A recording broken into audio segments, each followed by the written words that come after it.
Maayong adlaw na pud mga maninay. Today's video, so gagawa ako ng ito. Meron akong bawang dito binili kahapon. Loy, bawang at sibuyas. Tapos nagpukuha ako ni Bless ng limonsito. Kasi maganda daw tong dugos. Haluan ng sibuyas, bombay, bawang at saka loy with lemon. Pang-boost sa immune system. Gahapon nangayo ko sa ako magulang og dugos, so mao ni siya ang iyahang gihatag sa ako Unya naa ko'y botilya din ni. Naa ko'y botilya din ni, diri na nako siya sulod. Maghiwa ta aning kaning naa. Ila. Dua ka So natay gloves diri, mag-gloves ta kay inumon man ni. Nya na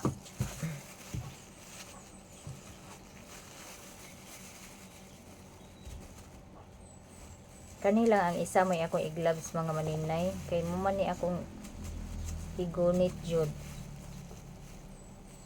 So siguro need pud ni nako. Okay ra man sad siguro ni nako siya inumon mga maninay kay once a day laman isa ka kutsara.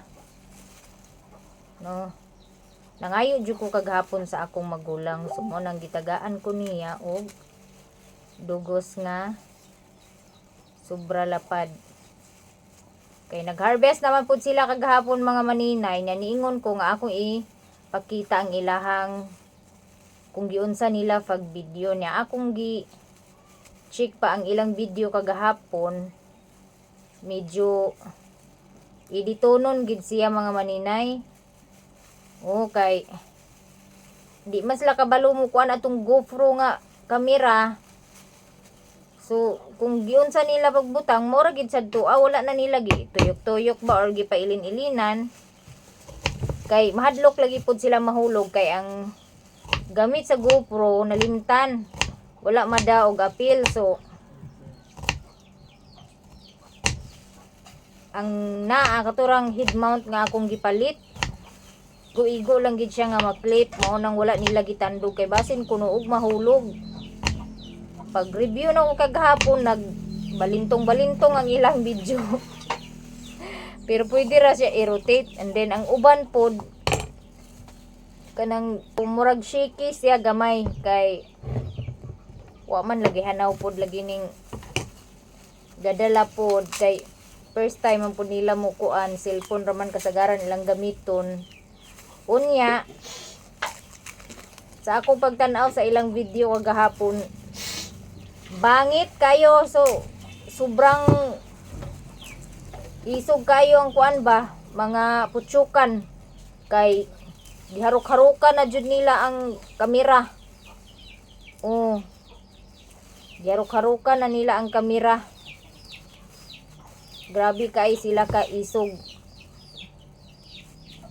So ipakita na ko sa inyo dani mga maninay later pag mahuman ko ani ako ang trabaho. Akong editon ang video. Ug i-explain sa inyo kay wala man sila nag-video raman sila, as in wala sila nag-explain kung unsa ilang ginagamit, unsa ilang suoton, paunsa nga dili sila mapaakan. So i-explain nako na unya, i-voice over nako unya mga maninay para ma-explain pud nako sa inyo or malaman ba ng iba kung gaano ba talaga kahirap ang manguha ng dugos. So ako sa ning hiwa-hiwao ning ahos. Ay, di sa ingon nga pinuhon kayo. Si Angging akong gikuan dani nahibalan ngayon ani. Kanya mo to nga nangayo ko sa akong magulang og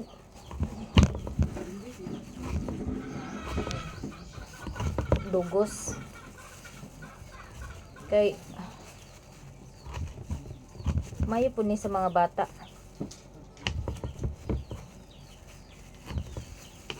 So sa mga gusto mag-order or mag-resell og dugos, pwede ra pud kayo mo PM na ako mga maninay. Pwede jud kayo mo magtinda og dugos.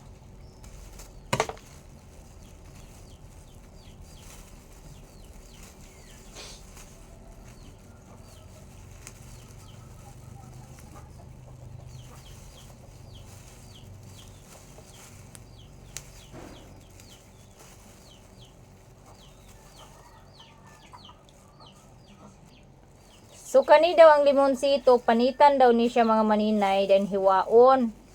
Anha i-mix sa dugos. Pait mo gud ni iyang kuan, panit. Kulang ni siya tungaon. Galaway ko. Tapos na ako maghiwa ng mga lamas sa kinabuhi. Charot. Bitaw naghuman ako hiwa sa limon nya ato na ni isulo dinhi agoy ni masigo. Siya ipiga na lang nato. Tay nagagas patay. Puno pa siya si Bande. Hala.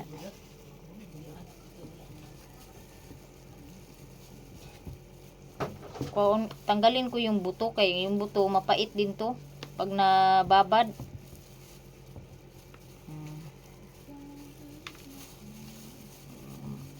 Mapait kasi ito pag nababad ng matagal. So ngayon mga maninay, may nag-comment sa akin, bakit ko daw palagi kinuha yung tuta doon. Yung tuta ba, kaya siguro namatay daw. Ganito po kasi yun. Yung tuta, ingay ng ingay. Tapos, syempre, kinuha namin. Kasi yung mama niya, parang hindi pinadidi ba, yung mga tuta, kaya nanghina, hindi marunong magpadidi. Si kinuha namin para ipainom ng gatas. Hindi kinuha namin dahil gusto lang namin. Dahil nanghihina po yung tuta, kaya kinuha namin para makainom ng gatas. Pero sadtusi pa rin mga maninay, diba pinakuha ko doon sa may-ari yung tuta. Yung black na nanghina, namatay din yun. Kahit na nakadidi na doon sa ibang nanay. Yun po yung dahilan kung bakit namin kinuha yung tuta. Para mapainom ng gatas. Sa mga may nagtanong sa akin kung magkano yung dugos, pa-PM nyo na lang po ako sa Facebook ko. Ay, naku. Dagdagan ko siguro yung sibuyas, no? Parang kunti lang yung sibuyas. Panakot na ni mga maninay.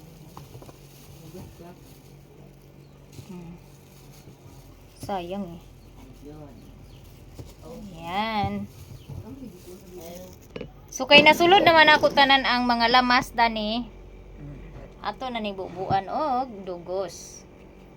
So ako ni siyang punuon ang isa kalapad. Gisala na dai ni nako kaganina ang dugos mga maninay.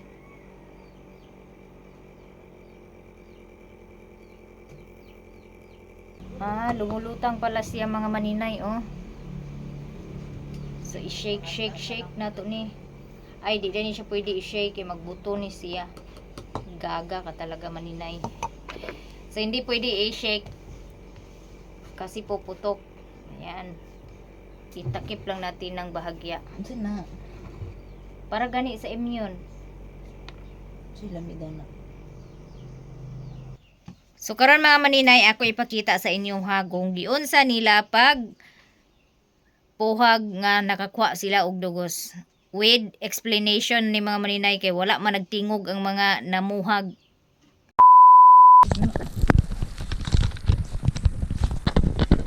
So guys, watapin na may nerd. Hindi kami mawala ba? Oy, ang lighter.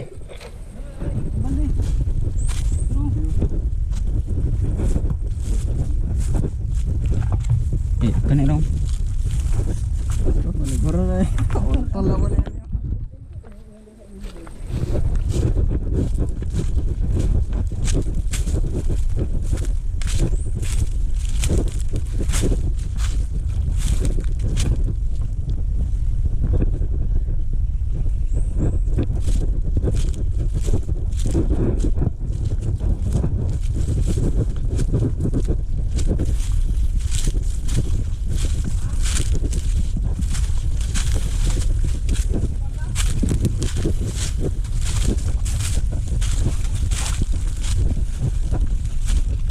So ayan mga maninay, ganyan po yung suot nila mga maninay. Alam nyo ba kung ilang piraso yung sinusuot nilang pajama para lang hindi makagat ng putsukan? So halos 3 or 4 na pirasong pajama po, pants na sinusuot nila para hindi tumagos yung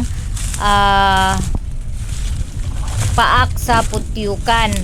Tapos ayan yung bitbit nila na 2 piraso na langkay. Ayan po yung gagamitan nila pang alis ng putsukan sa bahay. So baga sindihan nila yan, magkaapo yan, tapos usok. So lalayas po yung mga putsukan sa bahay nila kapag nausukan na. So ang gagawin naman nila dyan sa puno, dahil mataas po yan, meron po silang gamit dyan na yung, alam nyo ba yung sapatos na pang-akyat na parang may matulis na bakal para Pahaling na pagaw. pag-akyat nila hindi sila mahulog. So yan po yung gamit nila mga maninay. So dyan nagpwesto na yan sila dyan para sindihan na po yung pang ano nila, pang alis ng putsukan sa bahayan. Tapos yung sa mukha nila, ganun din yung jacket nila. Marami din po yan silang sinusuot na jacket. Naka-gloves din yan. Tapos naka-mask din yan sila. So yung mask nila, ginagamit nila is yun na parang screen. Ano lang po yan la, DIY lang po yung mask nila. Screen yan na pino. Kaduhan nga po. Maliit lang yung mga butas-butas. Tapos yung kasama niya, paakyat na yan sa puno para mag ano ng lubid, para gamitin din yung lubid pang ano ng balde, pang hawak ng balde. So kapag nasa taas na yan sila, so kailangan kasi nakabitin yung balde nila. So yan po yung gagawin nila. So ayan, nagpapausok na yan sila.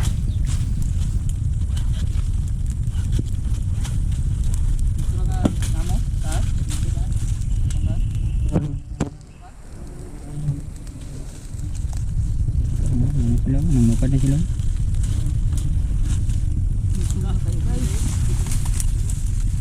Ha? So hindi puro patay na langkay yung hawak-hawak nila. Meron din silang hinalo na buhay na langkay para umusok po siya. Yun po yung maggawa ng usok. Kasi pag patay lahat yung ginamit nila is hindi po gagawa ng usok. Kaya kailangan nilang lagyan ng buhay na langkay. So ayun na, yung kasamahan nila, paakyat na yan doon sa taas. Siya po yung magpuhag or harvest ng dugos. Tapos yung ibang mga kasama is tagabantay lang sa ano, sa baba.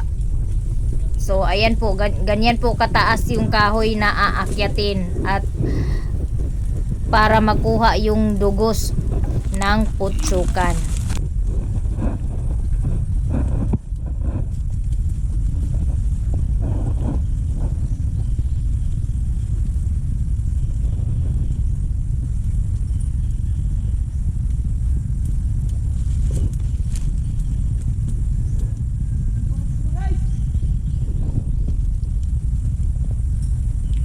Isog kay gaw.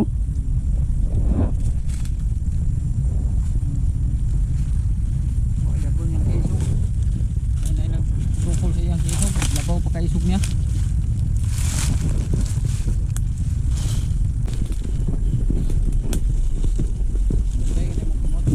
Oh, ikaw din yun. Guys. Sila guys, isog kay guys.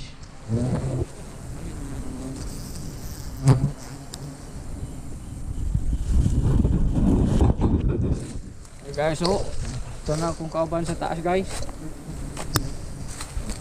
Hala guys. Bukan.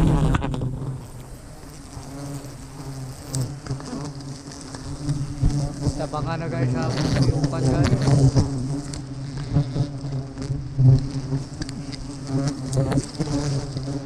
Gayon kadelikado mga maninay ang pag-harvest ng dugos. So minsan 20 feet yung haba ng kahoy, minsan 25 feet, ganun kahaba yung inaakyat nila na kahoy para lang makaharvest ng dugos. So yan, tingnan nyo, nakikita nyo mga maninay, yung putsukan yan, nag-ano na sa kamera, nag-ikot-ikot na sa kamera. So ito po yung first puhag nila mga maninay. So 2 bisis po sila nagpuhag nito, kaya abangan nyo yung pangalawang puhag nila mga maninay.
Doy.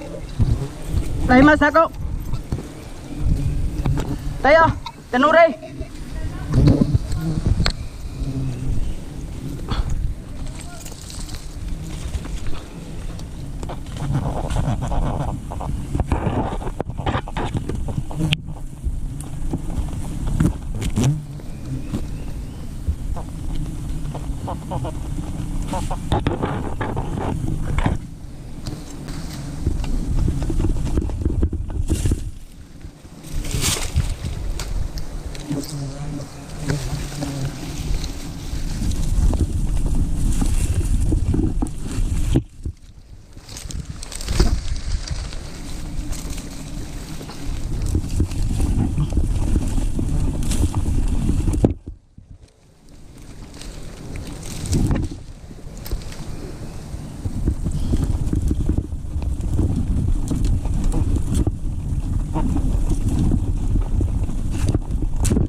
The moment of truth na mga maninay. So ayan na talaga, nakita nyo na.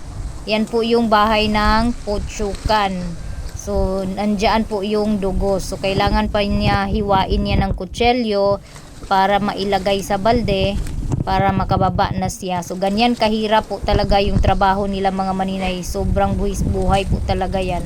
Kaya mahal talaga yung binta ng dugos mga maninay. Kasi hindi po fermented yung Ikot dugos ang balde? na binibenta namin, or hindi po alaga lang. Yan sa kanila is wild talaga yan. Kinukuha talaga nila yan sa gubat.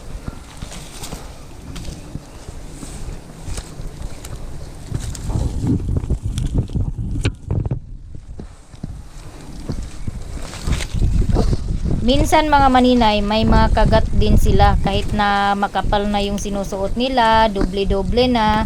Minsan may nakakapasok din na putsukan sa loob. Kaya minsan nakakagat din sila.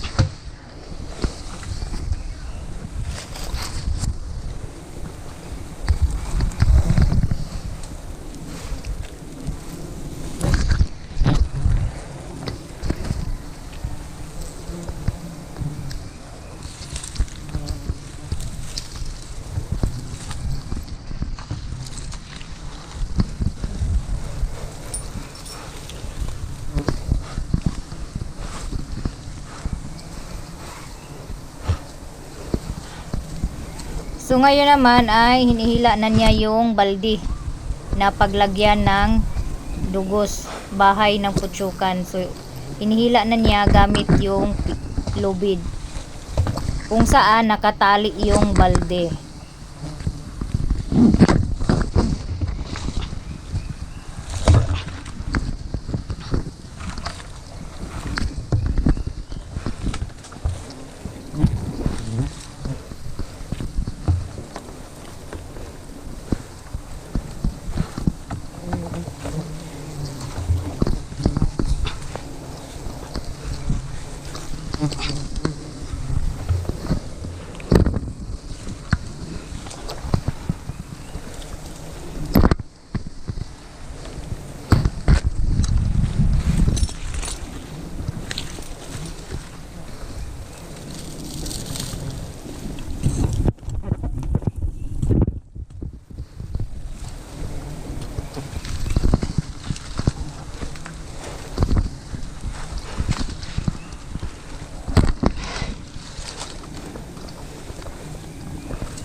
guys, oh.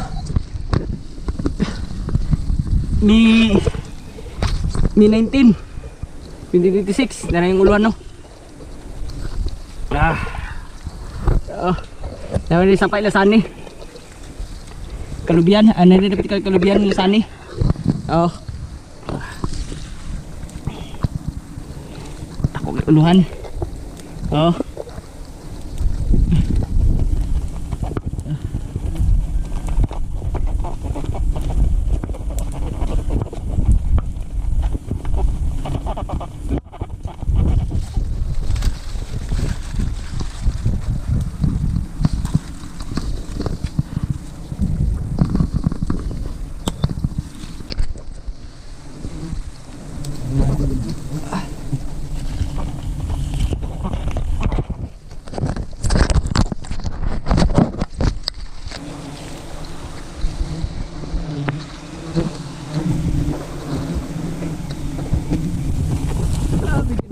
Buwan guys, oh.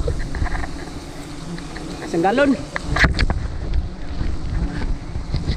Isang galon.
Ganyan mga maninay, dahan-dahan lang pong pinapaalis yung mga bee dyan sa bahay nila gamit yung hammock nila. Yan po ay tawag nila ay hammock para abog sa mga bee nga naa nagpuyo diha sa iyahang balay. Dili pud naa siya mga maninay sunugon, kumbaga abugon lang na siya anang aso, gamit anang aso nga ilahang gi kuan sa hammock.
Hangin kayo. Sigahan na mo.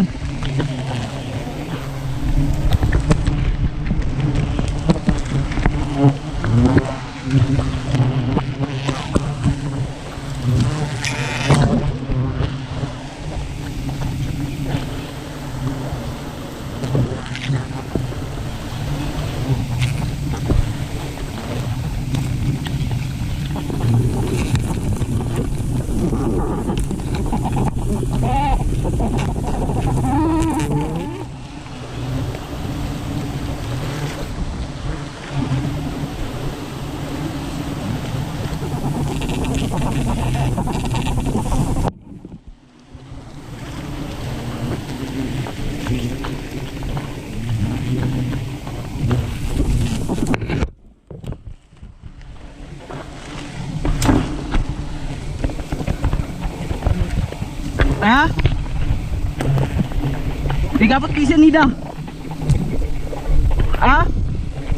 Igura?